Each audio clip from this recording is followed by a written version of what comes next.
All right, everybody. It is a little bit past 1:30, so I think we're going to go ahead and get started. My name is Caroline Savage. I'm the campus's lab manager at Princeton University. Here with my co-host and co-conspirator, Rochelle Haddock, who's muted, but you can say hi if you want to, Rochelle, from University of Calgary. Hello. And welcome, everybody. We're so excited for our first call of 2018. I think we've actually had quite a few new folks join.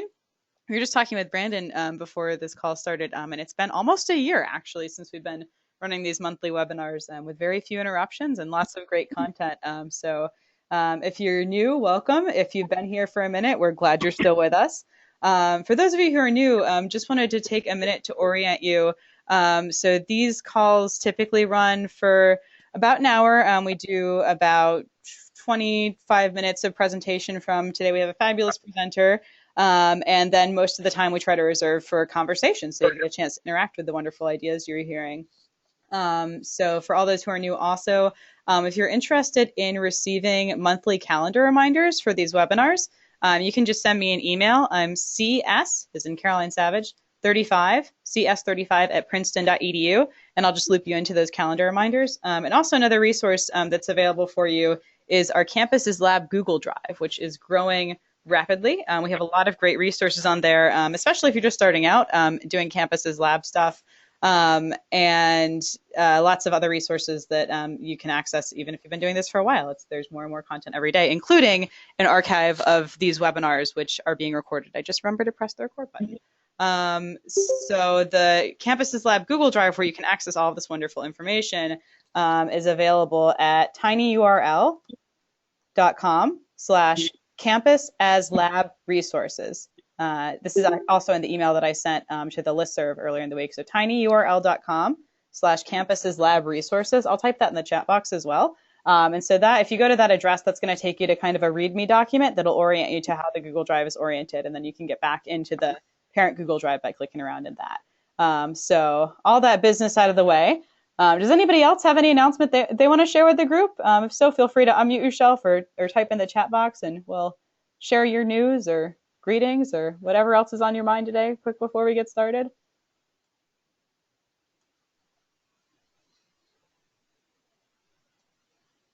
Furman University has an announcement. All right, let's hear it. This is Hannah Daly. This is only my second call, but I'm glad to be with y'all today. Welcome. We just thought that this would be an appropriate venue to let you know that we have scheduled our ASHE Hub workshop for the summer, and it is all about campus as a lab, as a living learning lab. So this is what we did last summer, but we're doing another one this summer, June 7th through 8th. And I can put the details in the chat box. Sounds great. Thank you so much, and congratulations. We're so excited for you. Thank you. I'm excited to be here. All right. We had a note in the chat box from Jay Antle, our resident board member and chief instigator, who reminds us that the ASHE call for proposals is coming up. So as Kurt Borth from University of Alberta started a wonderful conversation on our campus's lab listserv a couple weeks ago about any cool ideas you guys might have for campus's lab ASHE proposals. So the deadline for that is coming up next week. If you have ideas or you're not sure where to start, but you want to present something, feel free to email the listserv. The directions to that are also in the Google Drive, which I just posted the link for in the chat box. We'd love to collaborate with you on some presentations or just kind of hear what cool ideas you have and help out. So good things happening. All right, looks like we've got the Furman information in the chat box. Thank you so much. Some cool people starting for the first time. Yay, welcome our new folks from Sacramento. All right, well, there are just too many good things happening to keep track of. So seeing as how we're already 7 minutes into the call and I don't want to take any more time away from the fabulous content we've got for today, I want to go ahead and introduce Brandon Morton, who's the sustainability coordinator at Northlake College. He has got some fantastic content prepared for us today about campus as living lab at a large 2-year urban community college in Texas. This is really interesting. So Rochelle and I started to talk with Brandon. I don't know if those of you who've been around for a couple minutes remember a conversation we had about position descriptions, and especially for folks who are thinking about hiring for campus's lab managers or sustainability coordinators that focus on campus's lab. Brandon kind of got looped into that conversation and contributed position descriptions to that. And from that started to tell us more about his sustainability across the, I'm going to mess up the acronym, sustainability across the curriculum program. It's called SAGE Scholars, which he can tell you a lot more about than I can, that has a very good faculty participation rate. So we got interested in that, and he had prepared a whole presentation's worth of other great content to tell us as well. So with that, I'm going to kick it over to our esteemed presenter, Brandon. Thank you so much, Caroline and Rochelle, and thank you for inviting me to present. So hopefully I'll be able to provide some new ideas, some ideas you're already doing, or maybe just some old ideas. So I am at a two-year urban community college in Texas. We're in the Irving area, also known as Las Colinas, the northern part of Irving. I'll get into that in a second. Kind of wanted to tell a little bit about myself. I wanted to use pictures instead of a bunch of boring text. Sometimes that could be a little bit better. I'm originally from the Netherlands. I grew up mostly in the United States, Arizona, Oklahoma, Texas. So some fun pictures there. My educational training is in biology and chemistry, so I really look at sustainability through the biosphere lens or the biology lens. I'm really into baseball, Texas Rangers. I like to go camping and backpacking. I have 8 personal tropical freshwater aquariums at home. I included one picture of mine. I have a wife named Heather, and there's a picture of us visiting Darwin's greenhouse in the UK a couple of years ago, where it was all retrofitted or replaced according to his journal specifications. So it was really fun and really cool. And so that's just kind of a little bit into my personality or the way that I view sustainability goals. Northlake College, we're part of a district or system. We're an independently accredited college, and there's 7 in the Dallas Community College District. You can see our enrollment numbers there. At Northlake, we have about 11,000 full-time equivalent FTE number, although our total headcount is closer to 18,000. So we have a relatively large headcount on campus, although the square footage that we have is only about 650,000 square feet of building space across our 4 campuses at Northlake. You can see in the top left corner of the map, we have a central campus, a north campus, a west campus, and a south campus. And then our central campus is located in the heart of Irving, Texas, zip code 75038. You can see there a picture of our college from 1977. We're not that old. We're celebrating our 40th anniversary this year. We're also the most diverse zip code in the United States, according to census data. Irving is 75038. So there's a pie graph I pulled up. And so these are U.S. Census blocks in terms of how they track race, white, Hispanic, Black, and Asian. And we pretty much have 25% of each major group, which is interesting. Across the way from us is zip code 75039. We're kind of in a very affluent community, even though most of our students are more in the lower income brackets from other parts of the city.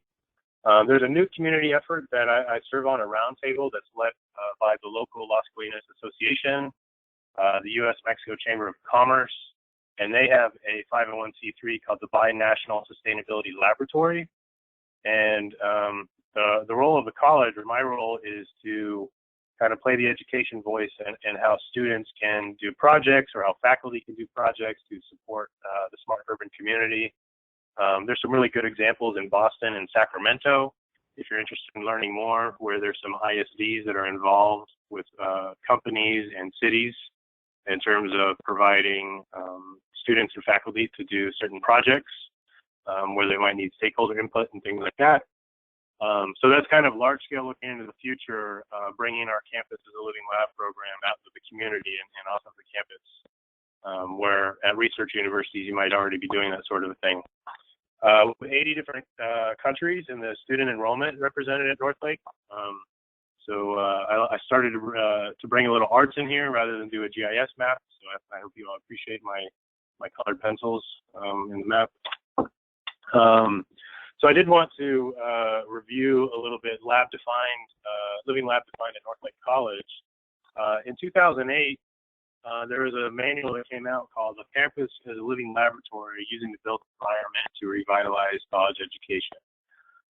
Specifically, a guide for community colleges. It was created by the U.S. Green Building Council, Siemens Engineering Company, the Association of Community Colleges, and through a grant by the Kresge Foundation.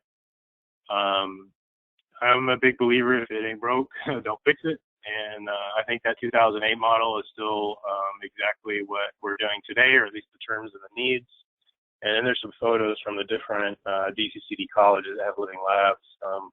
One of our colleges in the heart of downtown Dallas has wind turbines on the top of the roof, so it's pretty cool. And there's art sculptures and recycling and that sort of thing. So the first thing that living lab manual kind of talks about relationships. So I like to, if you remember this commercial of herding cats, there's this rodeo and these guys and ranchers. I thought it was fitting because I'm here in Texas. And a lot of times I think that's what it feels like. But really what the manual goes on to talk about is how to build bridges between faculty and staff, particularly around your sustainability goals. Maybe you have a sustainability plan, sustainability staff, and then you have students, volunteers, and interns that are all interested in the sustainability goals. So really kind of that's the approach I took at Northlake in terms of building our Living Labs program campus-wide, using that strategic approach and collaboration and bridge building. So our Sage Scholars Program is kind of our overarching curricular program, or it's called Sustainability Across the Curriculum. It stands for Sustainability Awareness in Global Education. They are regular courses, anything from arts, business, construction, all that kind of stuff. Thanks for all the comments. I'm looking at the comments, everybody, so it's great to keep them coming.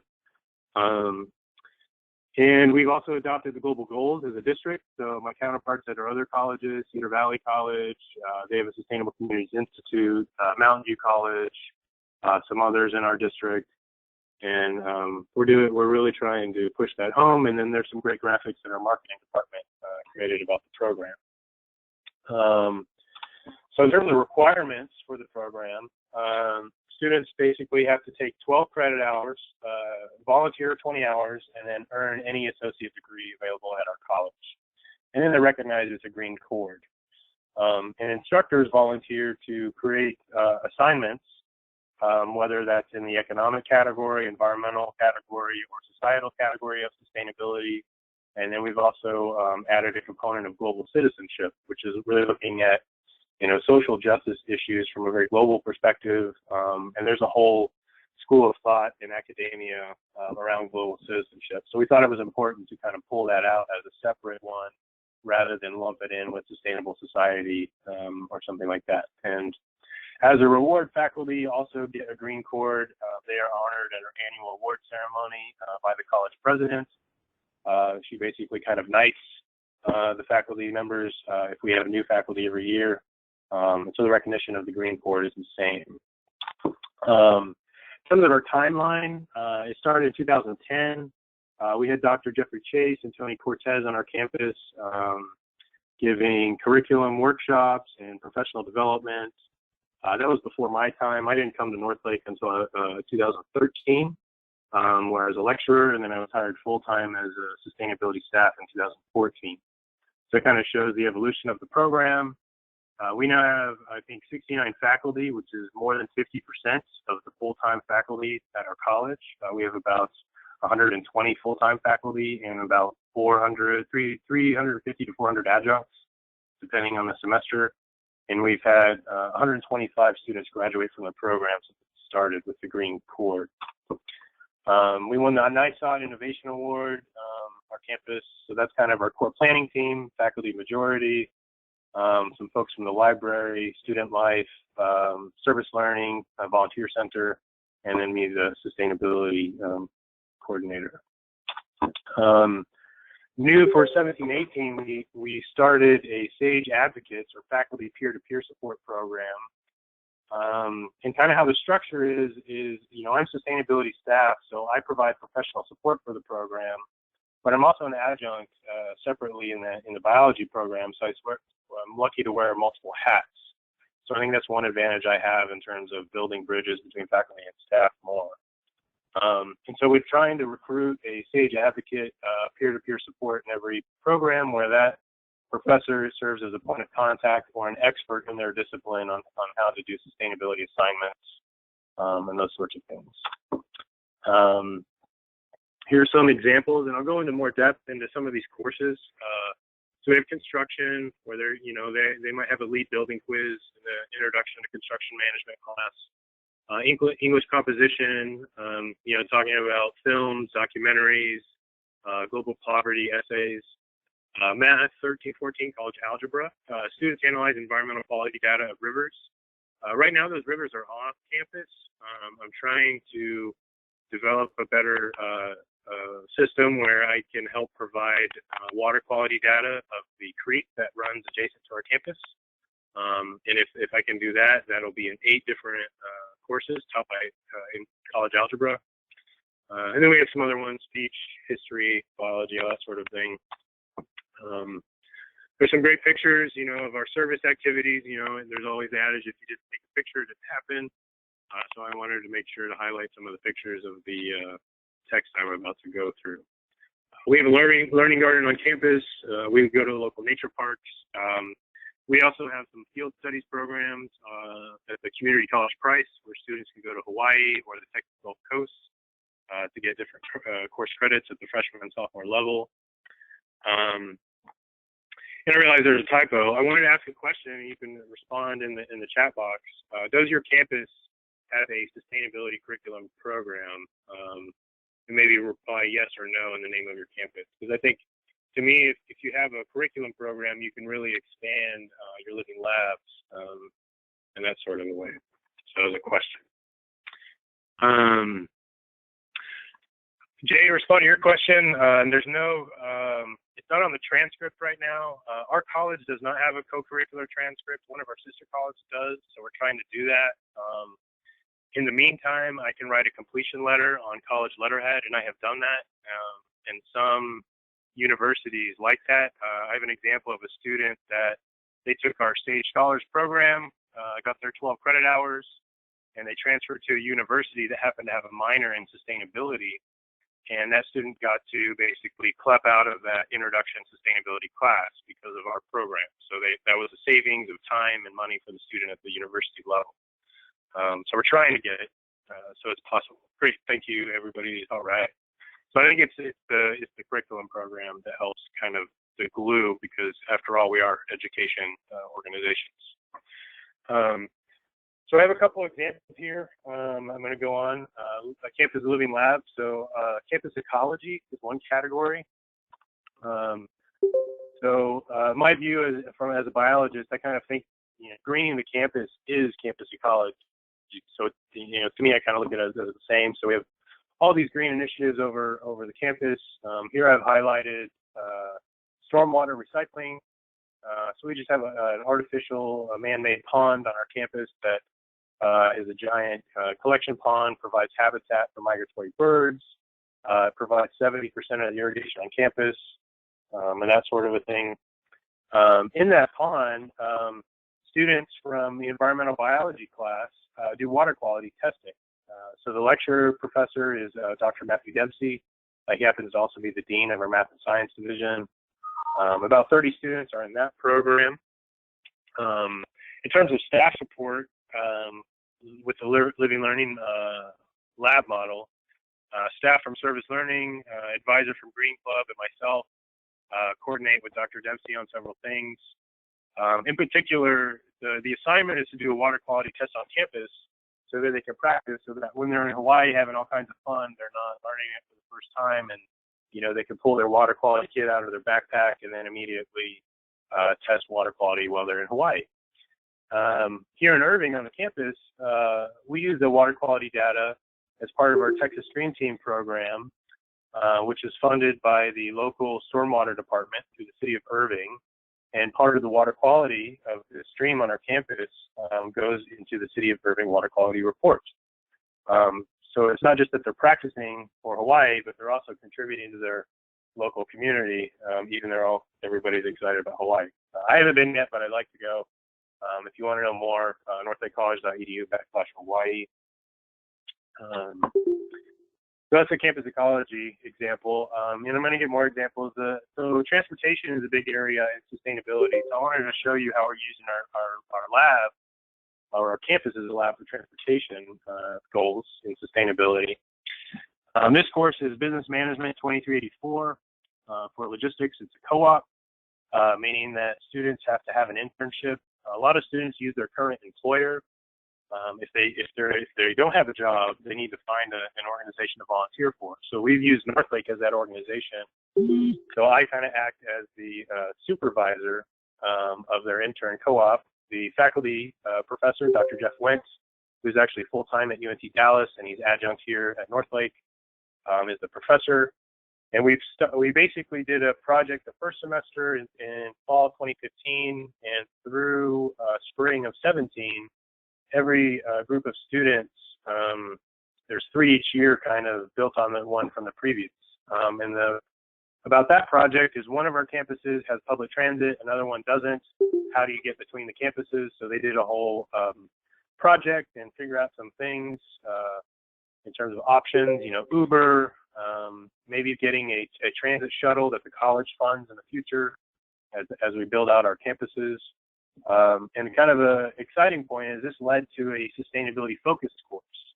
So we had a regular course with sustainability integrated, and it was very successful. Well, Dr. Wentz opened a new course called Sustainable Logistics, and it's 100% online. With that, living on the business co-op component, Dr. Jenny Allen, Business and Marketing, working with me, Associate Director of Facilities, and Mike from our Facilities and Shipping doc. And so this student came up with a Scope 3 emissions calculation formula off the interwebs. We borrowed it and decided, well, we need to start calculating maybe some of our deliveries and emissions, and what can we go to? We kind of narrowed it down to, let's look at the data from FedEx in 4 months out of the year, 2 months in fall, 2 months in spring. And part of the course credit that the student received was working with me and meeting with facility staff. So kind of like, the students learning their people skills and all that kind of good stuff.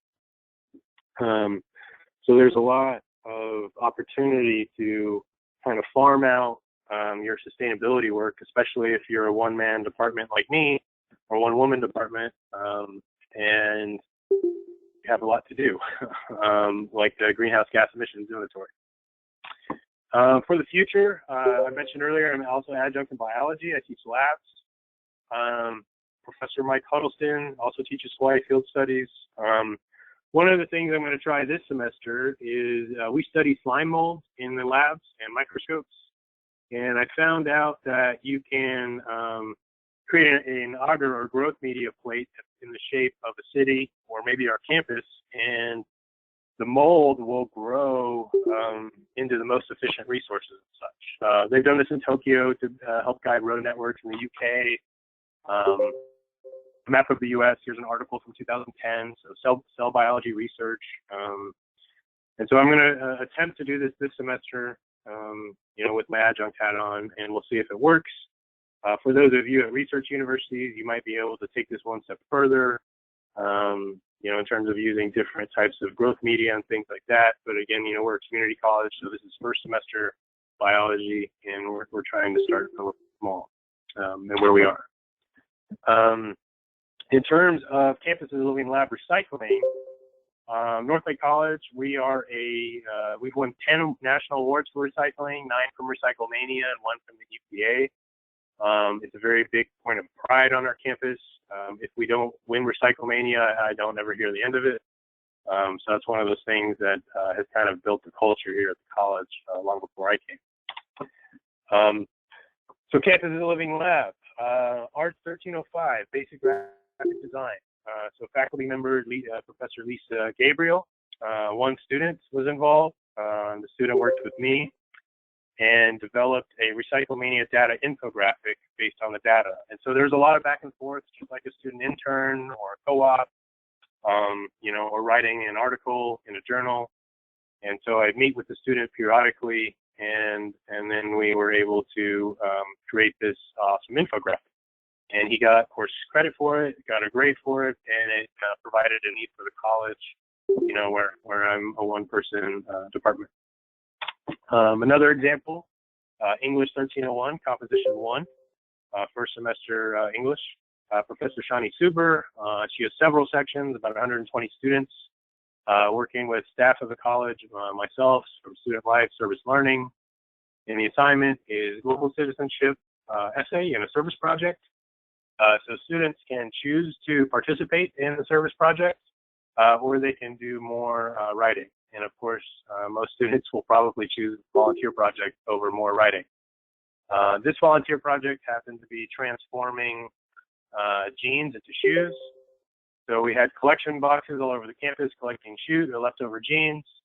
And then in the Student Life Center, we set up stations where students would cut out patterns in the jeans. The shoes the patterns get shipped to Uganda. And then there's a nonprofit in Uganda that we work with that is manufacturing the rest of the shoe over there. So there's probably a lot of emissions involved, but in terms of the social sustainability, we're helping with some economic development in a part of Uganda where people need shoes just to improve public health. The name of the project is called Soul Hope Project. They partner with a lot of colleges, K-12 schools all over the country. So if you're interested in starting a project like that at your campus, you can. The scraps from the jeans we sent to a company called Blue Jeans Go Green, and they use the scrap jeans for building insulation on the construction side. Just trying to make it a zero waste volunteer project. This is probably what's got us the most notoriety is Professor Brett Dyer's art class.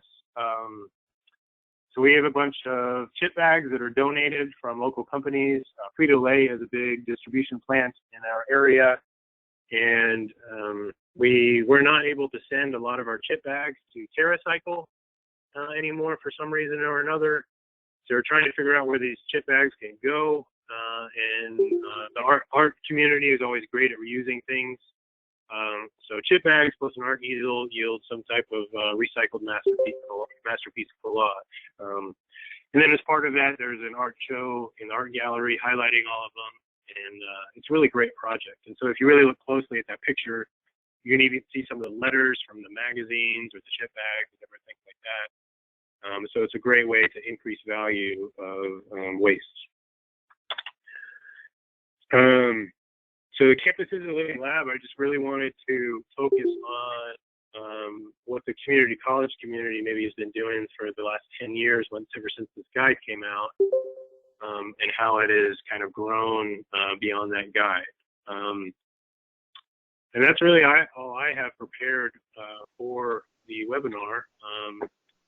I kind of wanted to ask some questions of you all in terms of, you know, have you thought about integrating assignments and farming out some of your sustainability work, or maybe you have a curriculum already, discussion, and then I also wanted to ask plus delta what you liked about my presentation or what I might be able to change in the future to the webinar experience. Well, that sounds amazing. Thank you so much, Brandon. It looks like we have no shortage of degree programs and questions that are about to be coming through on the chat box for you.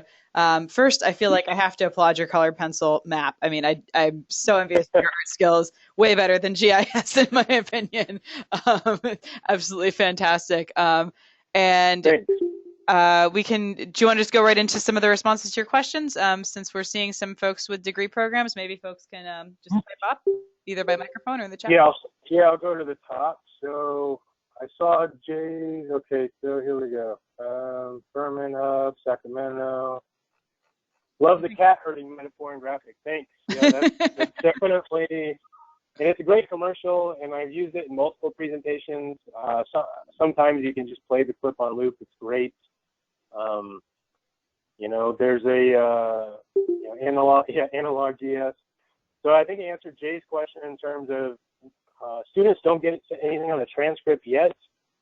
The challenge there is if you look at our course schedule, not the course catalog, but the course schedule, the courses are labeled as stage scholars. So some of the courses say that they're online.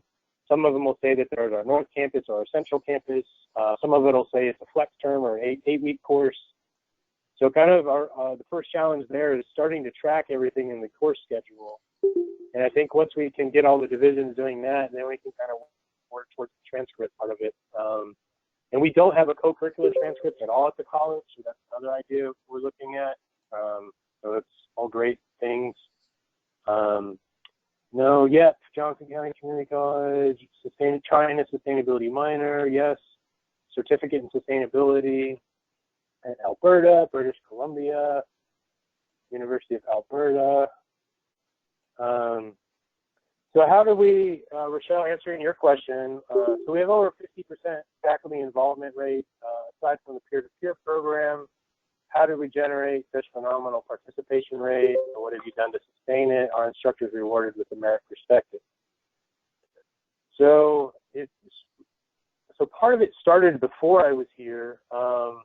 The former president of the college was one of the first signatories of the President's Climate Commitment in 2007, Dr. Erlinda Glasscock.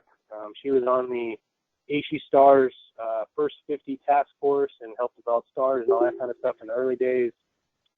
So to me, that kind of set at least the policy tone to provide academic support for sustainability across the curriculum, because that was part of the president's climate commitment. Fast forward to 2010, I mentioned there was those two top-level national-level speakers brought in to train some of the faculty leaders and the deans, so I thought that was important. But you can't just have the top-down approach. I think we had the middle, the bottom-up, everything in between. We really also had some key faculty, history faculty, biology faculty, and business faculty. Kind of those three disciplines were kind of the driving force. And they proposed it to the president, the leadership team, they approved it, and kind of as soon as I was hired, it was my main thing was how to manage this program that 45 faculty signed up the first semester to participate in, and the institutional research department was projecting a lot of graduates in every single one of those courses. It didn't really work out that way.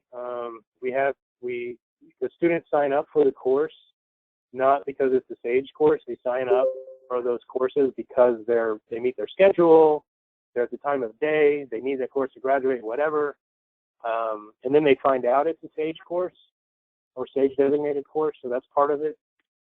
And in terms of sustaining it, every week when faculty, or every semester when faculty come back, we usually have one workshop. We have a SAGE Scholars Committee that supports the program that is chaired by two faculty. I'm on that committee, and then the faculty reports directly to the provost or vice president of academics, depending on your structure. So I think that's probably most of how it was sustained. It's the culture, it's top-down support, and really the faculty leadership. The faculty leaders that started the program also happen to be the faculty leaders in the faculty association. So that also helps in terms of the leadership components. The faculty incentive, I think the green cord, because the faculty gets the green cord also. The faculty incentive, there was no monetary incentive. Participating in the committee meetings counts for their professional development.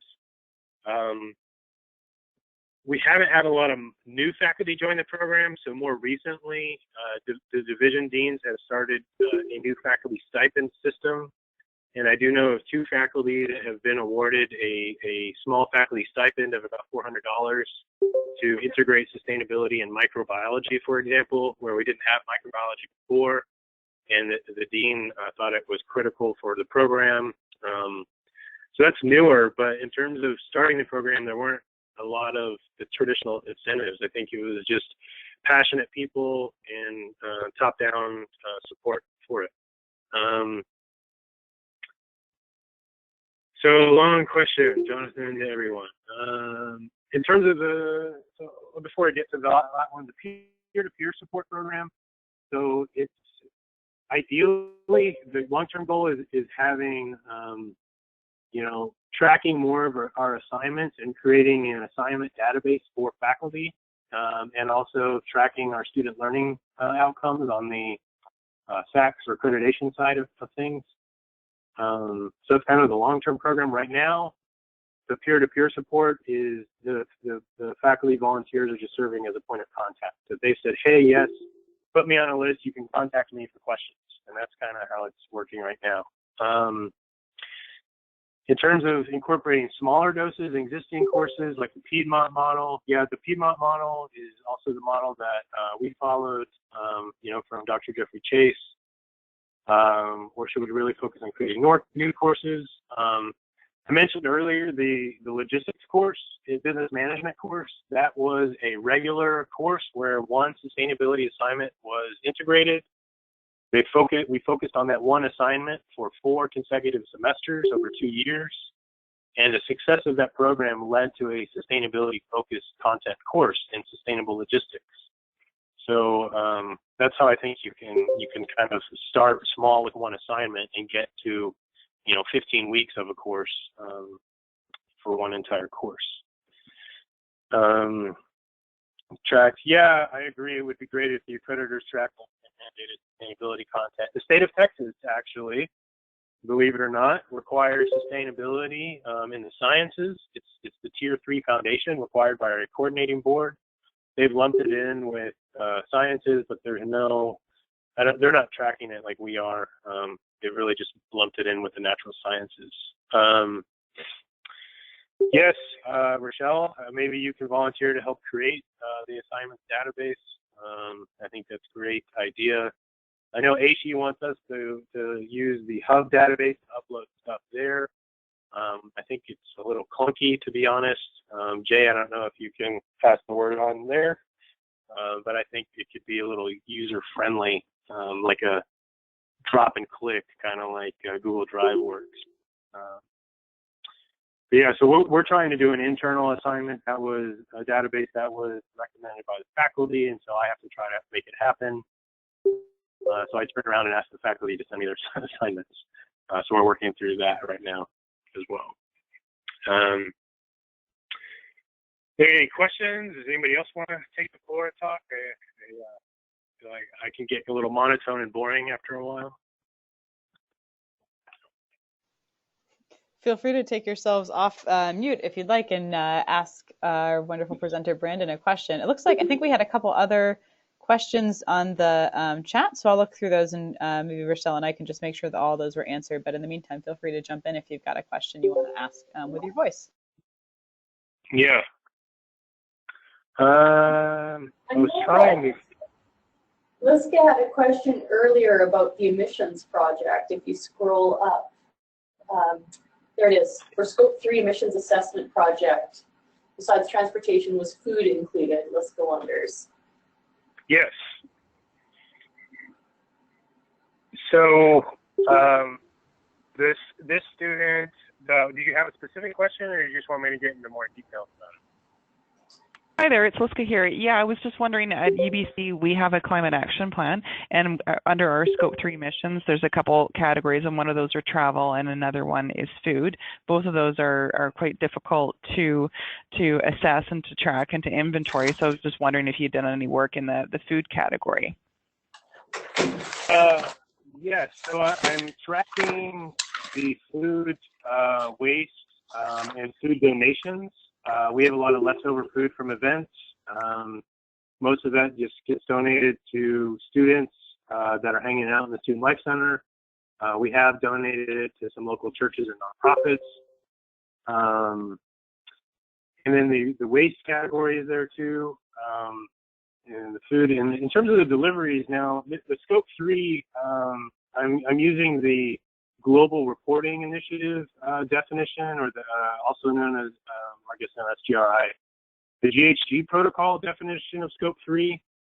If you use the Clean Air Cool Planet calculator from New Hampshire, you're not required to do your shipping and receiving scope 3 emissions, but if you follow the GHG protocol standards, this is how corporations and other organizations do it. So tracking our deliveries was something that I could kind of go outside academia, or at least our carbon emissions community in academia, and try to teach students what's going on in industry and the corporate world, and how the corporations are tracking GHG emissions. And so we got a fiscal year 2016 data of all the deliveries from our shipping and receiving manager.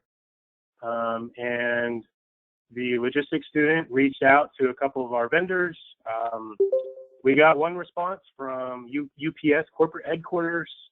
Their data wasn't as great, so we went with FedEx data. And so there's that formula there that I have, which is the distance that your shipment is traveling, the weight or the amount of the shipment in pounds. So if it's FedEx or UPS, you should be able to retroactively pull up the weight of every shipment that you have. And then you can look at your emission specific factor if you know what type of a truck engine that was being delivered. The distance is calculated from an average of all of the local FedEx distribution sites. So it's a big shot in the dark, like most carbon footprint analysis is. But it was a way to kind of get at some of our scope 3 that we haven't tracked yet. So I hope that answered your question, kind of.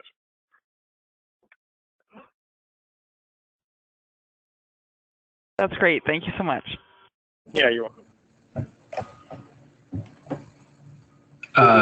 Hi, it's Jonathan from Swarthmore College. I wanted to follow up on what I was talking about. Kind of more of a question, as a little bit of background. Well, we have some sustainability curriculum programs like environmental studies. We're kind of doing a lot of soul searching here around what our end game is really with how we see sustainability fitting in the curriculum. Because simply incorporating we're getting a lot of pushback from faculty that are worried that just incorporating sustainability content into courses, just learning about things associated with climate change is not enough to actually produce the kind of graduates that we're hoping for. And this is a little bit complicated by, we're a liberal arts college, but for example, if you have a French course and you want them to make some of their readings for 2 weeks on climate change, they're having content on immigration, colonialism, identity, and language. And if we don't have justification for why we think that making students reading about an issue is going to constitute a substantive engagement, there's not a whole lot of willingness there. And I'm curious about, has there been these kind of bigger picture, almost more abstract discussions about sustainability in the curriculum? Yes.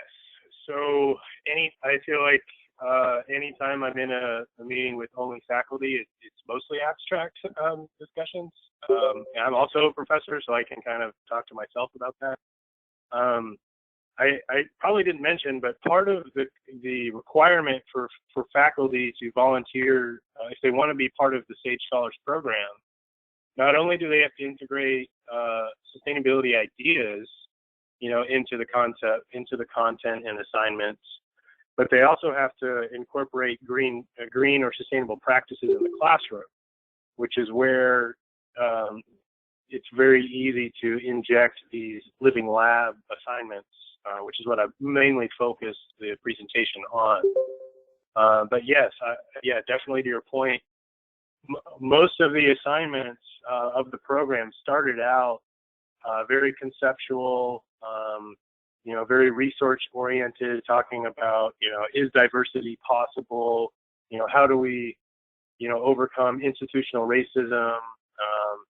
How will we figure out how to grow enough food on the planet?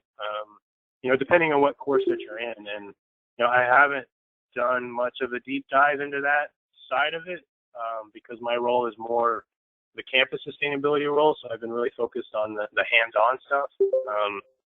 But that to kind of re-emphasize, in order for faculty to be part of the program, they have to not only teach about sustainability, but they actually have to do an actionable, measurable item. And if they can't figure out how to incorporate it in their curriculum, then they just require some volunteering, and then there's a list of volunteer projects at the Campus Volunteer Center that students can do. And I get a lot of student volunteers through that channel, helping run our Earth Day events, RecycleMania, Tree Campus USA, all that kind of stuff. So it's a great question. I hope I answered it? Yeah, thank you.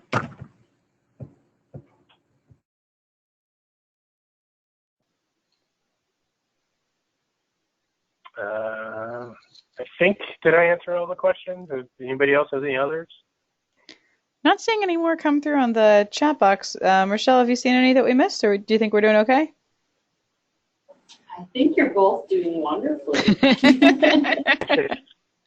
I love being ahead of time. It's great. Yeah, one question I had, Brandon, fairly straightforward one. You mentioned at the beginning of your presentation some other communities besides Las Colinas who are doing great programs. It was Boston, and what was the other city you mentioned? You're talking about in the district? Is that I'm having a little trouble hearing you. No, oh no, sorry. It was you were talking about other cities that had programs similar to Las Colinas. You mentioned Boston, and I can't remember the other. Oh yeah. Oh yes. This one. Where is this one? This one here. Yeah. So this was an initiative that is facilitated mainly by the U.S.-Mexico Chamber of Commerce, which is based right down the street from me. And they created a 501c3 called the Binational Sustainability Laboratory. There's only been 3 roundtables. In May of this year, this group is going to be launching more substantial goals. This is the infographic that the group came up with. Sacramento, the city of Sacramento is one city. City of Boston is another. Those 2 cities have in particularly signed MOUs with Verizon. Verizon has a smart communities division. They're getting more into infrastructure and kind of smart grid stuff. And you can find it on the webs and look through their city of Boston and city of Sacramento. And in each one of those models, there's been colleges and K-12 schools involved where they're helping to figure out, okay, if we're going to continue to do this, future building in the community, what skill sets are needed from the colleges and universities? How can the colleges and universities help provide students for different projects or assignments or internships and that sort of a thing? So in Las Colinas, we haven't defined the role yet. We've only kind of been talking about what's happening in other parts of the country. We heard a presentation from NES. I believe they're a Japan-based company. They make a lot of the facial recognition software type stuff that is important for police departments to use. So we heard a presentation from them, from their new CEO of North America, and also our chief of police from the city, from a municipality, talking about how they're using smart technology for security, advertising, public transit monitoring, all kinds of stuff. So the same technology that's used for security can also be used to monitor environmental factors like energy, water, waste, and that sort of a thing. But I'll send some of the links out because that is, I think, kind of the cutting edge stuff, especially for y'all that are at universities that are doing some of the stuff already. Great, thank you. Yeah, that'd be fun. Yeah, you're welcome. Thanks. We already have the your slides are already posted on the Google Drive, and the recording will be posted shortly after our conversation ends. Are there any other questions? Other comments? Was your plus delta at the end? I like that too. Yeah, that's I'm pretty active in Sierra Club. A little bit less active because I don't have a graduate degree. I'm trying to finish my graduate degree part time. But plus delta is something that I got from Sierra Club. So I really want to know what y'all like and what I could improve on in the future. At any presentation really. And you can type in your chat, or if you have something else. More cat herding videos. Yeah, more cat herding, right? Yeah. That's great. Let's see. I'm going to post the. There's a question in the chat box about accessing some of the resources. So I'm going to post the link to the Google Drive again. I posted an incorrect link a little bit earlier, so I'm giving you the right one now. All right. I'm not seeing any other questions. A lot of gratitude, though. Thank you so much, Brandon. This has been fantastic content. I'm just going to do a little bit of wrap up. So if somebody needs a last word, feel free to type in the chat box as we close out. But this was a really fantastic presentation and appreciate everybody's comments and discussion today. Again, the slides will be posted. The slides are posted and the recording will be posted quite shortly.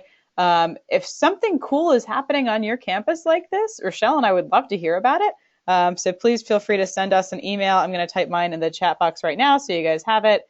You can also find it on Princeton's website or a variety of other places. We're both, I think, also in the Google Drive. You can find us that way. But yeah, please tell us your cool stories and we'll schedule you for a presentation because we don't know about these things until we hear about them from you.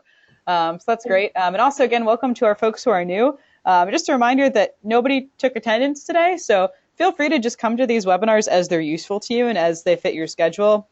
We certainly don't want this to be a pressure thing or a moment where you feel like you have to squeeze them in or, you know, you're supposed to show up and you didn't. We're not worried about that. You can always catch the recordings or slides after the fact. But with that being said, Jay just made sure to type in the last word. Good old Jay. Thanks for that. I got one more thing in. Okay, you can get the real last word, Rochelle. Go ahead. Yeah. Sorry, Jay. Also a reminder for new people in the community, we also have a listserv you can use for asking questions of the community, and I'm actually thinking about posting something after this this webinar for consideration. So know that that's a resource you can access to. Yeah, great idea. Thanks. And you can find information about how to sign up for that on the Google Drive. But again, feel free to email me or Rochelle or if you have questions about that. So with that, with many last words being said, I think we've certainly had a quality enough discussion that we can close out a couple minutes early and shave off the quantity a little bit. But thank you all so much. This is fantastic. Have a great day and good luck at whatever next meetings or events you have for the rest of your Thursday. Thank you.